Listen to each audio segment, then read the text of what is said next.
Good morning Himachal. अभी तक की बड़ी खबरों पर नजर डालेंगे इस बुलेटिन में। सबसे पहले हेडलाइंस। बर्फबारी से मनाली लेह सड़क मार्ग बंद, लद्दाख बॉर्डर की तरफ सेना के वाहनों की आवाजाही भी ठप। इंटर मिनिस्ट्रियल सेंट्रल टीम पहुंची घुमारवीं।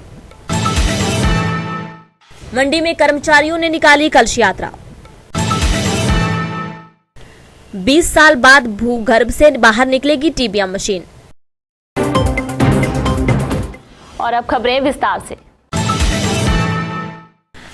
ताजा बर्फबारी के बाद 430 किलोमीटर लंबी मनाली लेह सामरिक मार्ग ट्रैफिक के लिए बंद हो गया है। बर्फबारी के चलते सरचू, जिंगजिंग बार और पतसेऊ इलाके में कई ट्रक फंस गए हैं। इसी के साथ लाहौल स्पीति के रिहायशी इलाकों में भी सीजन की पहली बर्फबारी हुई है। सड़क हादसे की आशंका को देखते हुए लाहौल स्पीति प्रशासन ने बीआरओ की सूचना पर दारचा से आगे लेह की तरफ ट्रैफिक को रोक दिया है। बर्फबारी के बाद लाहौल स्पीति में पारा सामान्य से लगभग 8 डिग्री नीचे लुढ़क गया है, जिससे पूरा जनजातीय इलाका शीतलहर की चपेट में आ गया है। सीमा सड़क संगठन के 70 आरसीसी के ओसी मेजर रविशंकर ने बताया कि दारचा से सरचू के बीच लगभग 15 सेंटीमीटर तक हिमपात हुआ है, लिहाजा इस सामरिक रूट पर फिलहाल ट्रैफिक को रोक दिया गया है। बीआरओ की मशीनों को बर्फ हटाने के लिए तैनात कर दिया गया है। मौसम खुलते ही सरचू से दारचा के बीच फंसे सभी वाहनों को सुरक्षित निकाल लिया जाएगा।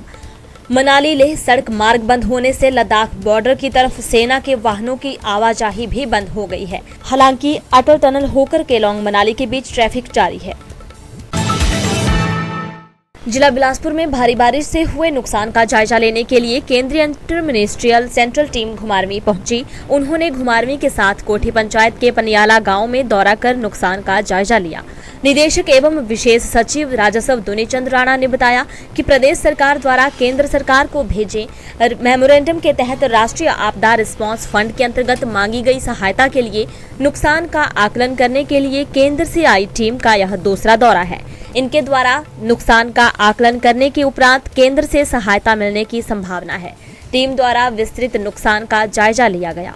देश में काफ़ी ज़्यादा नुकसान हुआ है और उस नुकसान की भरपाई के लिए प्रदेश सरकार ने भारत सरकार को एक मेमोरेंडम भेजा है और उस मेमोरेंडम में जो नेशनल डिज़ास्टर रिस्पांस फंड है उससे सहायता मांगी गई है।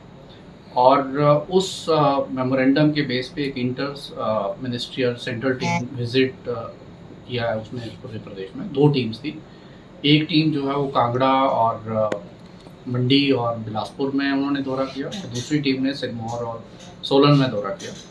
ये इस टीम का दूसरा विजिट था क्योंकि इससे पहले भी एक मेमोरेंडम भारत सरकार को गया था अगस्त महीने में, लेकिन उसके बाद भी बहुत सारा लॉस प्रदेश में हुआ। इस करके दोबारा टीम विजिट की है और उन्होंने सारे जो नुकसान का उसका जायज़ा लिया है और मुझे पूरी उम्मीद है कि जो टीम की विजिट जो है सफल रहेगी और आने वाले समय में प्रदेश को जो है मदद मिलेगी।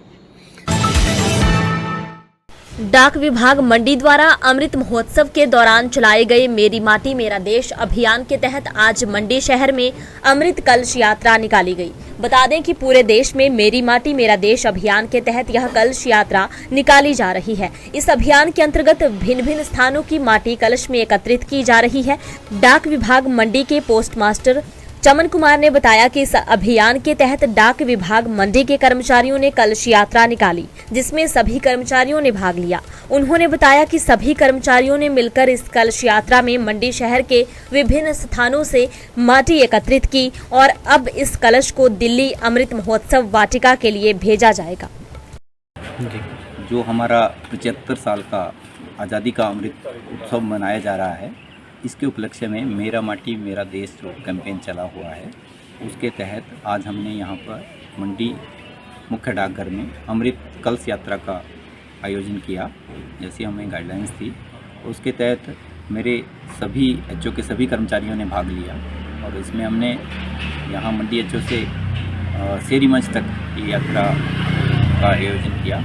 इसमें लोगों के घरों से हमने मिट्टी को इकट्ठा किया और एक कलश में जो जिस तरह से गाइडलाइंस हैं वो सारे कलश दिल्ली में जो अमृत वाटिका का निर्माण किया जा रहा है उसके लिए जाएंगे।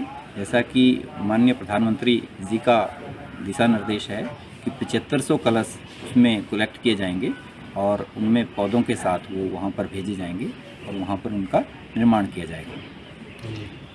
जो मिट्टी है वो कहाँ, या मंडी से की आपने एकत्रित या गाँव? मंडी से ही हमने मंडी शहर से एकत्रित की। इसी तरह से हमारे बाकी डाकघरों में भी ये प्रोग्राम का आयोजन किया जा रहा है। वहाँ से भी वो कलश आएंगे मिट्टी के भर के और उसको दिल्ली भेजा जाएगा। ठीक है। हिमालय पर्वत श्रृंखला के शिलागढ़ की बर्फीली पहाड़ियों में ऊर्जा की नवरत्न कंपनी NHPC को पहली कामयाबी हासिल हुई है। पहाड़ों को भेदने वाली विदेशी मशीन TBM ने 32 किलोमीटर लंबी खुदाई कर जहां विश्व कीर्तिमान स्थापित किया है, वहीं अब 2 दशकों बाद विदेशी मशीन को भूगर्भ से बाहर निकालने की तैयारी चल रही है। लिहाजा ऊर्जा विकास में भी एक नए युग की शुरुआत होने वाली है। इस बुलेटिन में अभी तक के लिए इतना ही। देखते रहिए दिव्य हिमाचल TV।